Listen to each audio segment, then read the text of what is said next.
Hi, welcome to Soul Search blog. Today's topic is loneliness. An old Irish proverb says, "Strife is better than loneliness." Roger Rosenblatt writes that he doesn't trust this wholeheartedly because some situations are so stressful that loneliness may begin to look attractive, he says. How do you respond to loneliness? Sometimes it emerges when we least expect it. Golly and Larson quote Bruce Thielemann, who described loneliness with three scenarios. First, he said, "A young man sat in my apartment about 3 weeks ago and with tears rolling down his face told me that the other kids thought he was weird. They often isolate him." In a second situation, a girl in her middle 20s said to me some months ago she wanted to get into the middle of the garden of life. She wanted to be the kind of flower that people sometimes saw and noticed and appreciated.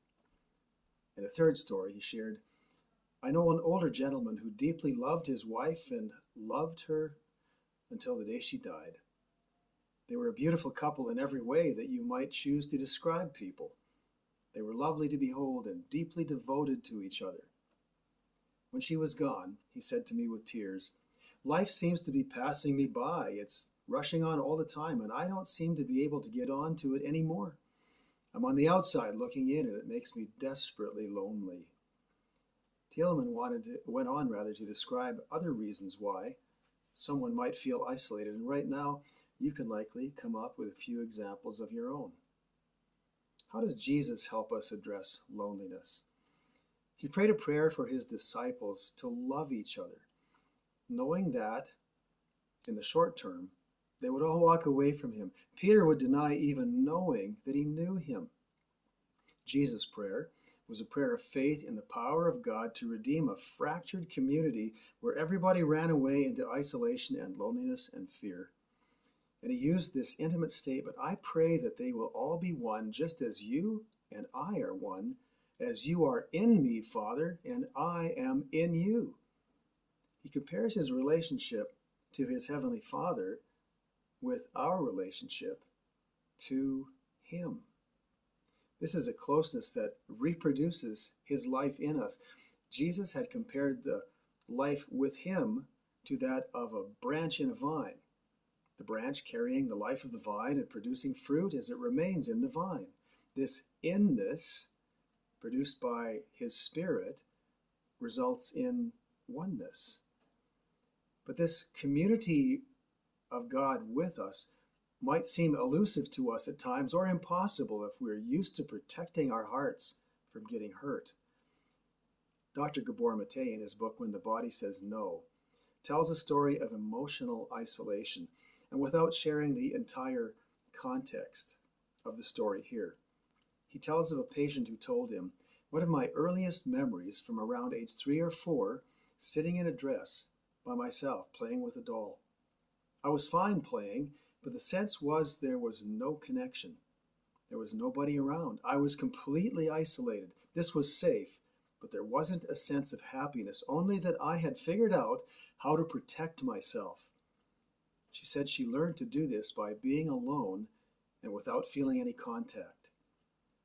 Sometimes we don't have relationship problems or marriage problems per se. What we have are isolation problems because we've learned to protect ourselves. But we may acknowledge the presence of Christ's Spirit in those places of isolation, where we guard our hearts from harm and from love. Love undermines loneliness, and belonging helps bring us home. Spiritually, some of our healing takes place in community. It begins in community with God. By opening ourselves up to Jesus, by lingering with him. He told his disciples this, "But if you remain in me and my words remain in you, you may ask for anything you want and it will be granted. When you produce much fruit, you are my true disciples.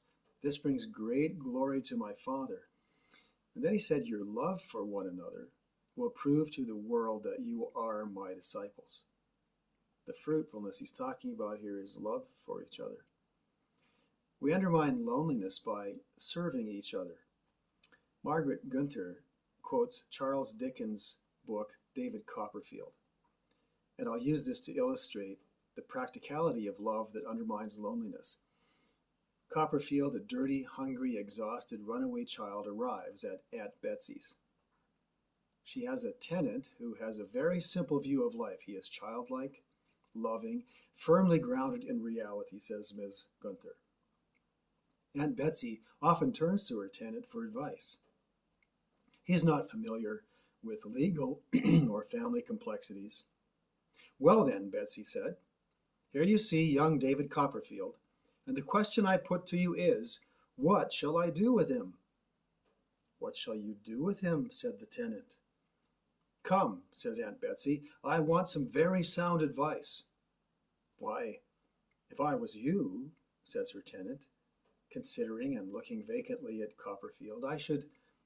The contemplation of Copperfield seemed to inspire him with a sudden idea, and he added briskly, I should wash him. Community is often very practical. Love does, as Bob Goff has titled one of his books. Loving undermines loneliness, and belonging helps bring us home. Think about the love of God for you. Do you build barriers against his love because of fear, or hurt, or wounds, or failures? Instead, let him love you today. And to whom will you offer belonging as you rely on the Spirit of Christ?